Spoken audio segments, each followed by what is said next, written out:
What's up, Laker fans? Welcome to the Laker Film Room Podcast. I'm Pete, joined by Darius. Hope everybody had a nice long weekend. Now, I think the overriding topic, the main topic of this offseason D has been the Lakers didn't really do anything roster-wise. And in sort of talking through the details of different trade options, and now that we have a little more freedom to talk about specifics, there hasn't been a trade where we've really landed on that's the one. And there's this tension that between trying to win now, because obviously you have LeBron James, and not having a lot in the way of future assets. And we've already gotten some questions as we did on the mailbag that we did on Friday on when and how do you start building toward the future? And obviously our instinct is to go, damn it, we need to win now. But I don't want to act like that's not a valid question, because it totally is. So the ideal circumstance would be something that were to help us win now without sacrificing a ton down the line. So in that vein, there's a future where this season at the trade deadline, Golden State has not had a very good season. And this is the only future in which this hypothetical works. But they haven't had a good regular season. They're in 10th place. The team does not look like a team that's going to compete for a championship. We are where we are. We look good as a team, right? We know we don't quite have on the Lakers end what we need to get all the way, but the team's in good shape. Redick's done a good job of organizing us. We're a serious basketball team. We're playing well. We need to make a move. But we don't want to trade a future first.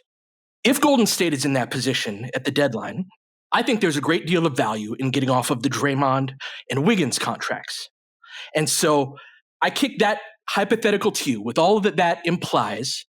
Would you trade for Draymond Green? Would I trade for Draymond Green? We've never done a pod like this before where we hey, I have this harebrained trade idea. Let's talk it out on the pod. Oh, I would definitely trade for Draymond Green. That's where I'm at too. This is a thing where I know that there's like a lot that comes with this. It's funny. I saw this video yesterday. It came across my timeline, and it was of the Durant era Warriors. And so I call it the Durant era because he was the cherry on top of their sundae, right? They were already one of the best teams in the league, and they had Kevin Durant. And it was a clip of like pregame stuff that they were doing. Oh, I saw this, and they're just chilling, right? Everyone's just messing around. Clay is like literally on the bench, like sprawled out, just looking like Al Bundy. That's an old reference. If Mike were here, he would. We only make old references. It's part of the pod. Sorry. Just sprawled out on the bench, looking like a 50-year-old dad, just chilling, watching some television. Durant's out there just taking random jumpers, and everyone is just messing around. And Draymond is like play fighting, chasing some rookie around. And then the quote tweet was just like, well, at least Draymond was getting his reps in. Working on his game, yeah. It was a great little chuckle, right? But it brings me back to this idea of Draymond obviously has a complicated reputation as, geez, man, like a bully, someone who will blow up at any time, a volatile player. He's also probably the best or second best defender of this generation of players. I know that Gobert has all the hardware, and we on this pod, the Laker Film Room podcast, love to tout the virtues of Anthony Davis. But the difference between AD and Draymond, or even AD and Gobert, which is an argument that we've made before, is that AD has such a high like offensive burden that on a possession-to-possession basis, he's just not going, his motor's not going to be as high defensively because he's got to save more of it for like he can't afford to be that player. I've always said that AD might be the best high-value possession defensive player in the game because if there's a single possession and I need a stop, I want Anthony Davis involved. Draymond Green is right there with him to me. And when you've talked about this idea of the Lakers being a great defensive team, like as that being the avenue towards them being something special as a postseason contender, and the idea of flanking AD with another top end defensive player who can do a lot of different things and allow AD to spread his wings, so to speak, defensively, and not be locked into a little bit of a box as to like, we need you to do everything. But also it's just like, you need to be involved in every pick and roll because really there's no one else who can do the things That's right. defensively. Free him up. Like there's a lot of role burden that AD plays besides like the actual effectiveness burden. So he not only has to be great at his job is so singular and no one else can do it that there's a burden on him to be available to do that stuff. Draymond could free him up in a lot of different ways. I also think Draymond's like just one of the smarter tactical offensive players in the league, just in terms of his passing and his understanding of movement and how to pass players open and all kinds of stuff. And he's a great 5-out offensive player and understands how to leverage his non-gravity as someone who's not respected as a shooter into advantages for his teammates as a screener, as a DHO guy, as a player who will eat up space by getting downhill and threatening the basket. So I love Draymond Green.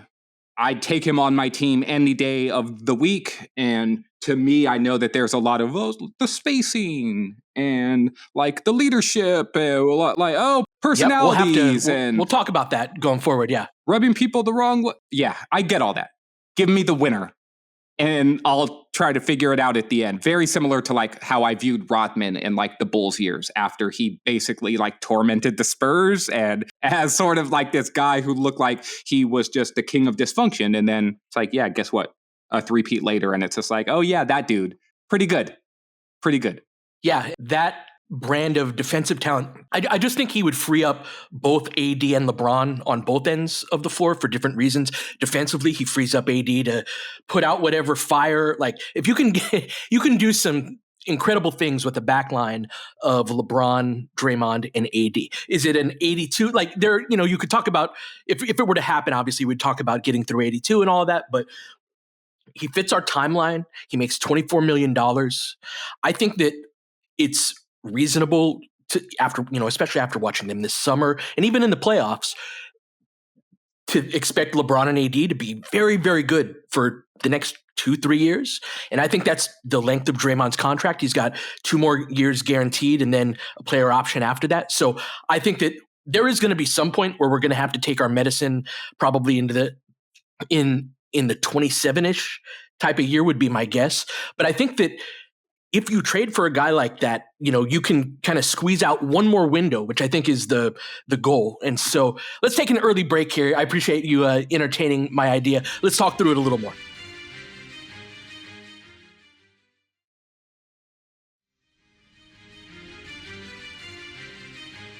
My guess about the type of offense that Redick would like to play is built around a lot of off-ball movement. And it's something that he's said explicitly. And you need trigger men, screen setters, and then guys who can shoot off of that.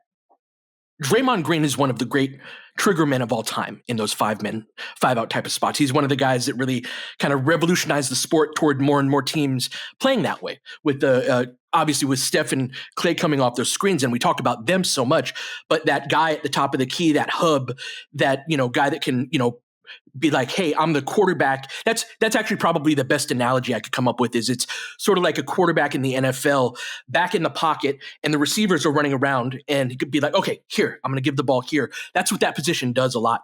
And offensively, the way that frees LeBron up, because LeBron's one of the great guys at doing that too. But LeBron's also a great cutter. He's a great, could you imagine their minds together? And they obviously have great affection for each other. And I think they would really relish that thought too, is like, yo, if we got the chance to play together. By the way, none of this is anything that I've heard or anything like that. This was just a thing. We're in the dead zone of August right now. And this has been sort of a torment of like, we don't have a good enough team to win a title right now, but there's no obvious move. Draymond's the first basketball guy where it's like, yo, if we can get there and not combust, which we totally could do on the way, then you could actually put together a team that's also, like you said, in that vision of let's be great on defense and a team that can play 5-out on offense in more of that pass cut replace motion style rather than the ball screen style of last year. So I want to think about this too in terms of like what could potentially go wrong offensively. So particularly offensively, because I think defensively he is the ultimate like plug and play defensive player. He does so many things well defensively. He opens up switching lineups and all of this other stuff that we haven't even gotten into yet.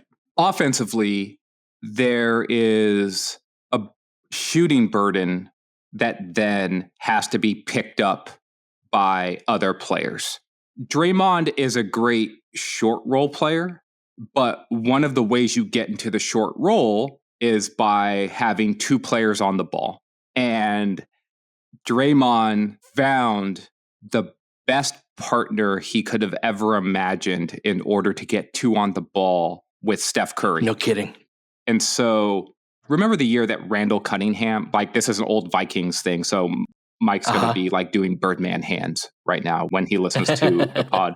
But Randall Cunningham had his sort of revival years with the Vikings, and it was almost all due to Randy Moss. And they had Chris Carter, obviously, too. But going way back to when Randall Cunningham, who was an elite running quarterback before there was a fondness for that type of player.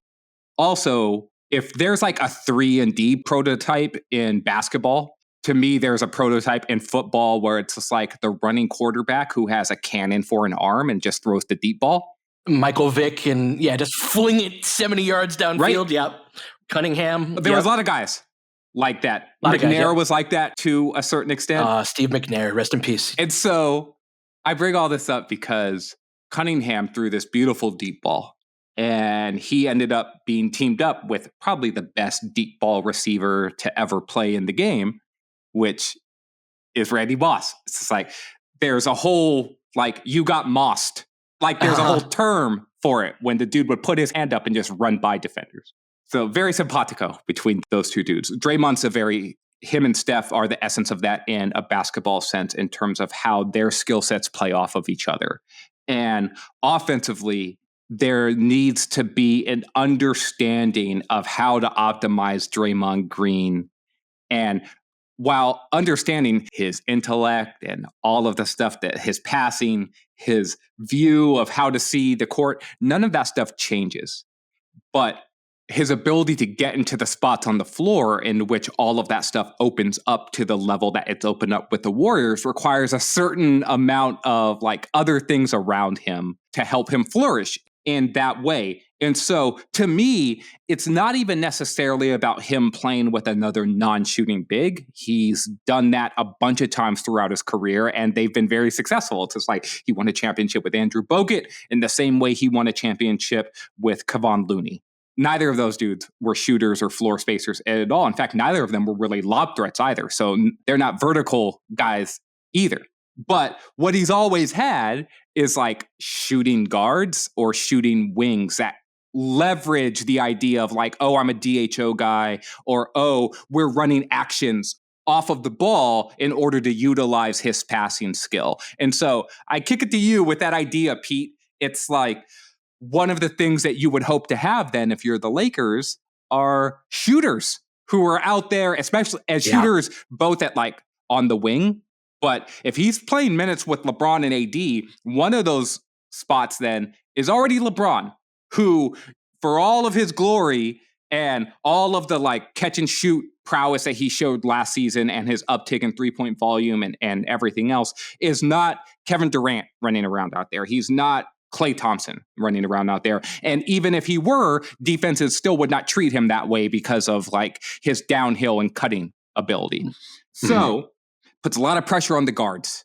Yes, it does. And so where are you at with that idea then? And because a lot of people would think like, oh, can he play on offense with Anthony Davis? I'm like so not concerned about that part of things. I'm so much more concerned about how he would fit in next to guards that aren't as good as Steph and Klay or aren't as good as Kevin Durant. And I know that Draymond can be effective in other types of lineups, but it's like that's a core part of what's made him Draymond as well. No, absolutely. And that's why I think that it would likely mean like Vando would probably be one of the pieces going out in a deal like that, and possibly Gabe as well. Like, again, no need to kick around the specifics too much, but I do think that you were at a critical point from a spacing perspective that you have to be very attentive to and account for. I think that it would be tremendous for Dalton Connect because he is that style of shooter, that movement shooter, right? He's not the knockdown threat of a Steph Curry or Clay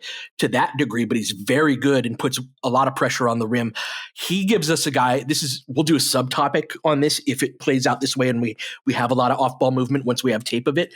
But one thing that our shooters throughout the last few years have been kind of susceptible to is top locking, which is when a shooter starts out in the corner, a lot of times teams will run action to get them kind of cutting around the curve of the three-point line and set screens for them where they kind of cut in that space. And what defenses will do is they will top lock that player, meaning that they won't let them cut up that way. But what that gives up is a baseline cut. And you need a certain amount of athleticism, pressure on the rim. Malik Monk was one of the last guys that we've had who can do this, where it's like, oh, if you overplay it too much, he's just going to cut right to the rim. You can lob it up there and it's a dunk. Connect can do that. Connect can be a dunker around the rim, finishes well off 2 feet around the basket, to where if you can have a great trigger man deciding where he gets it, also teaching him, again, I think Draymond would be great for Connect from no, when I do this, you do that. And that's totally Draymond's style, right? Is to talk to that young player and really get on their ass. Speaking, we haven't even gotten into this, but we would not lack for adequate smoke, which was driving us crazy last year on the team. Perhaps we would have too much. And that's something too, where in some ways we can be talking about an older version of Draymond Green. There were a couple times last year where I was like, Draymond's starting to see the years a little bit, right? Like Draymond would have gotten to that rotation a couple of years ago. And so on our team, I feel like it's less of a concern because that kind of fits our timeline in a lot of ways. But yeah, I kind of view him as a guy that you'd have to work around that may be getting to that point of his career. Yeah, which is in the scenario that you're talking about, Pete, in which the Warriors are not as good. One of the reasons why they probably wouldn't be as good is because Draymond isn't at the level he was at previously. We talk about the value that Anthony Davis has to the Lakers and how when he was out last season or in previous seasons in general, like the Lakers no longer look like a functional NBA team on a lot of levels. One of the reasons why the Warriors were where they were in the standings last season is because Draymond got himself suspended for a good portion of the season to start the year. And it showed in the Warriors' play when he wasn't available. And so I say all that, not only is there concerns about him slowing down, which I agree with, but just the concerns of all the baggage that Draymond Green carries and what that means for a team that relies on him. So let's go to break here. And when we come back, I want to sort of hit that idea a little bit more.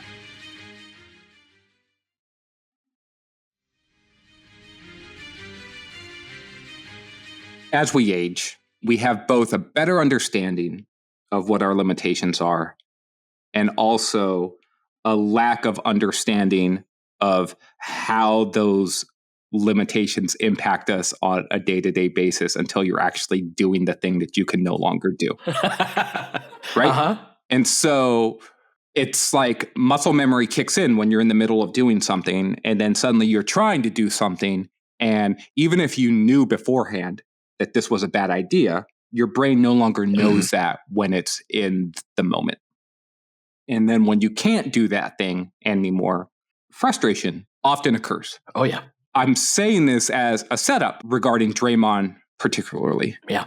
Phil Jackson used to say that he never wanted to coach, like, the hardest coaching job is like coaching like a truly great player when they're no longer great. Mm-hmm.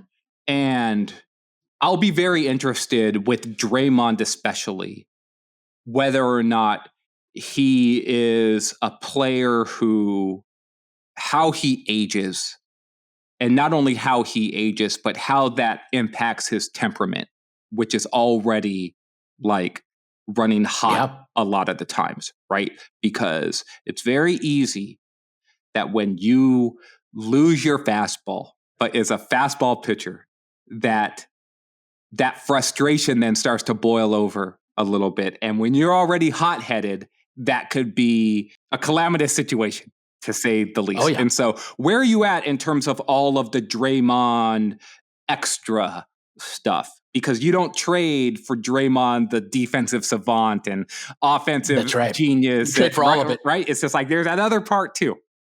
Yeah, it's easy to put that to the side when it's in fantasy. It'd be much harder on a game night where like, what the hell is Draymond doing? And I think you laid it out perfectly there, where we don't all age gracefully, and certainly not across the board.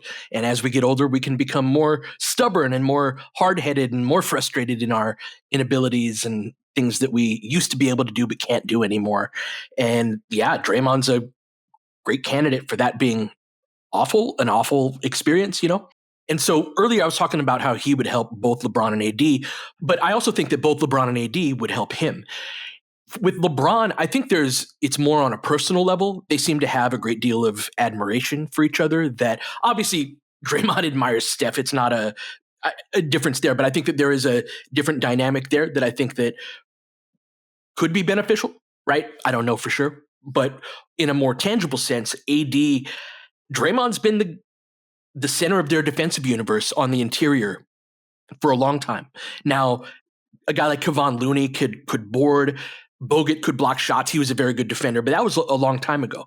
And I think that as Draymond gets older, and that was a younger version of him that could absorb more of that burden, having an Anthony Davis next to him, I think would do wonders. There are also times where Draymond is in the finals against Boston in 22. He took Jaylen Brown a lot of the time, where you could deploy Draymond on a perimeter player that he's actually more equipped to do that than AD is at this point.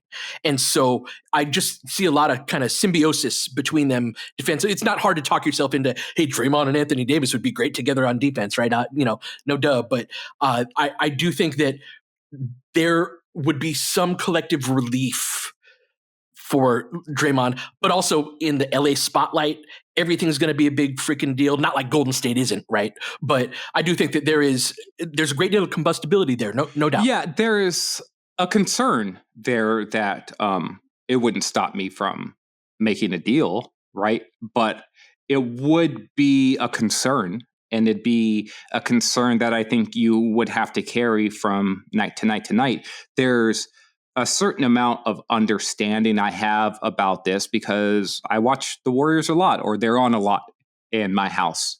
My wife's a big Warriors fan, and we've watched all these deep playoff runs. We've seen Draymond be Draymond in both extremes, both highs and lows.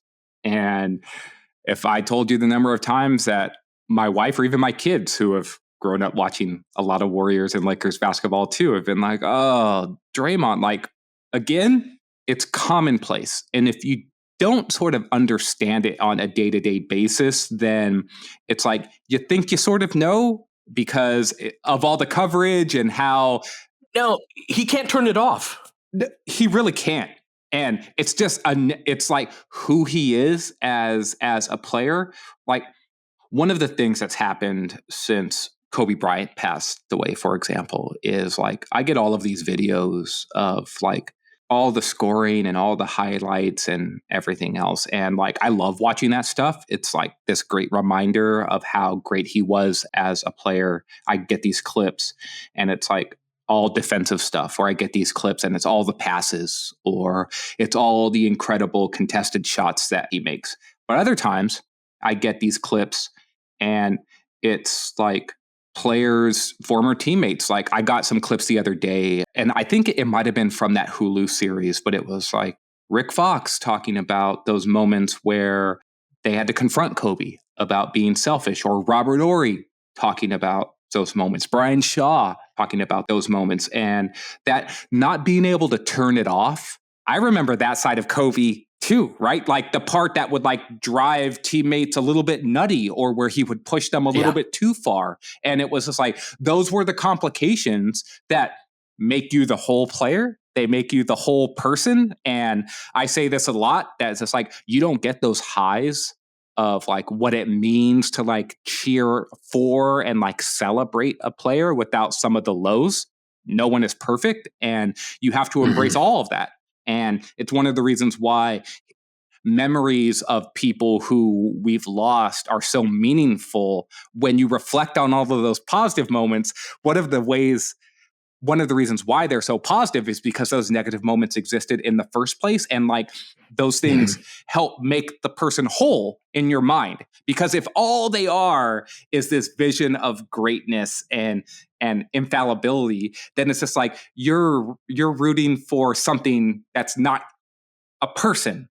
Like, if that makes sense. It does, and it does a disservice to their story, because part of their story is overcoming those things. And one of Kobe's great mindset shifts was when we were younger, it was very important, this idea of making your teammates better. Obviously, it still is, but it's a phrase I hear or see around less than I used to. But when we were younger, that idea was very important and always levied as a criticism against Kobe. And the way that it was levied was always through a like, pass the ball, you ball hog type of, right? Kobe did not really go in that direction, right? In acquiescing to that critique. But Kobe took it in a way where he was like, it is my job to inspire my teammates to be like, you are going to be great. You're going to be the best version of yourselves. We're going to show up to work every day. You know, I'm going to. You know, I walk the talk, and you're going to be the best version of yourself. If you hear Powell and a lot of his former teammates talk about him, it was sort of like, oh shit, I'm in an environment. You know, and that's one of the things I really want this Lakers team and Redick and just everything that's going on this summer to really create is like the young ones will fall in line. That's why I was so upset about the garbage time unit. I had a buddy texting me like the other day, oh, nobody has had more ire for a garbage time unit than you, Pete. And I was like, it's actually more about the adults not having their act together. And so that is where Kobe really took it and inspired and lifted up people to be able to accomplish. And so I think that that's something that in the combustibility that goes around Draymond, I think LeBron, Nate McMillan, and Scott Brooks would be an important trio on the court, on the team, where when you have a guy that's like storming around like that, if you don't have anybody else on the team that kind of meet him and look him in the eye and like, not everything is oh, hey, calm down. Like, you got to have an argument with Draymond. You got to like engage him and get through it, right? But otherwise, it sort of festers and it's sort of everybody else is walking on eggshells type of thing. And so there are a couple other guys cut from a similar cloth as Draymond. I don't view LeBron as the same way, but he has so much of Draymond's respect that I think that he would be an important kind of politician within that and kind of, helping that work. Yeah, and that's the thing. That idea of walking the line, crossing the line, and then being able to come back to the other side, that's the aspect of Draymond's personality that honestly was very similar to Kobe's in that way. And it's why I brought him up. Phil used to have that quote about Kobe where he would say that there was a time where you had to let him be the lone wolf. Because if you didn't, it's just like you weren't going to get the best out of him, but he would always come back to the pack when it was time. There's a certain amount of understanding of a person that you need to have. With Draymond, I see it very similarly in that you have to accept the fact that there's a certain amount of volatility and that the mistakes are going to come. He's never going to remove those things from his personality or from his game entirely. He can limit them. He can understand that, oh, I'm sitting on 13 technicals for the season and we've got 15 games left. I can't get another.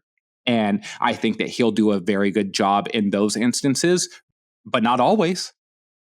He's still going to lose his cool. He's still going to yell at a ref. He's still going to take a hard foul that looks like, were you trying to break his neck? I don't understand. What were you doing there? Yeah, that's the stuff. He does some ugly stuff, man. Yeah, and it's like, to a certain extent, it's like when the Lakers got Ron. I remember arguing with Lakers fans when Ron elbowed James Harden in the head. And people were just like, well, he didn't do it on purpose, or he did do it on purpose. And I would always just say, it doesn't matter if he did it on purpose or not. He's done a bunch of stuff in the past, and he straight up elbowed this dude right in the head. It was dangerous. He needs to be suspended for this. This is what it is. Like, we can't be mad. So with Draymond, there's an acceptance of what it is and what comes with it. The positive that you could get from that, though, you hope that the positives outweigh the negatives. And the positives of like pushing a team forward and like the ability to inspire and sort of like lift a team up both spiritually and with like actual production and play on the court. Those things, that balance has almost always been in Draymond's favor, right? And that's what you have to hope it is when you employ this guy on your team in order to help you win basketball games. And over the course of his career, he's done a lot of winning.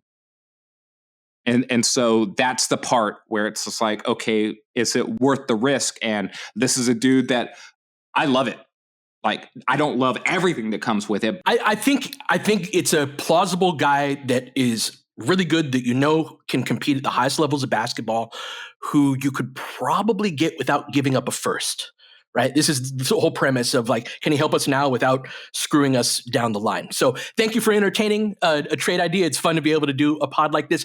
I would love to hear from somebody, and I'm sure there are people who are like, hell no, you guys are crazy. It's a terrible idea to trade for Draymond. If you got an argument for it, leave us a comment on Twitter at LFR Pod or in the You're YouTube killing comments. Genie with leave it on Twitter at LFR Pod.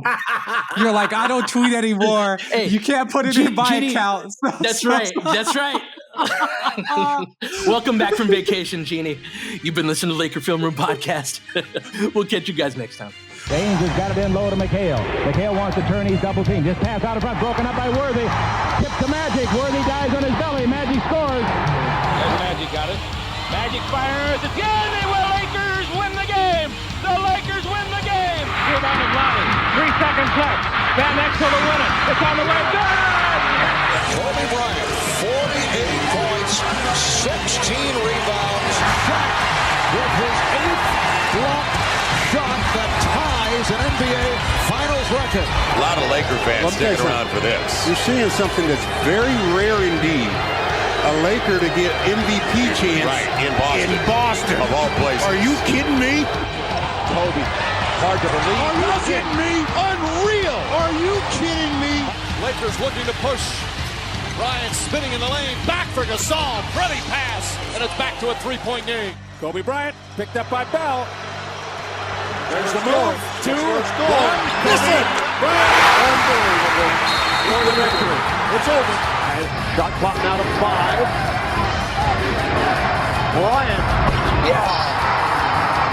And that was a little tap to Alvin Gentry. Add insult to injury, Kobe. I mean, what a shot. I mean, you can't defend that. Are you kidding me? 2.1 seconds remaining. Denver a foul to give. Jokic trying to disrupt Rondo. He puts it in. Here's Davis, 4-3 in the win. Oh, it's good! Anthony Davis has won it for the Lakers! James again. Oh, he hits another one. LeBron James putting together a closing quarter against the Nuggets. This historic 2020 NBA championship belongs to the Los Angeles Lakers. The Lakers conquer the bubble, and banner number 17 will soon hang in the rafters.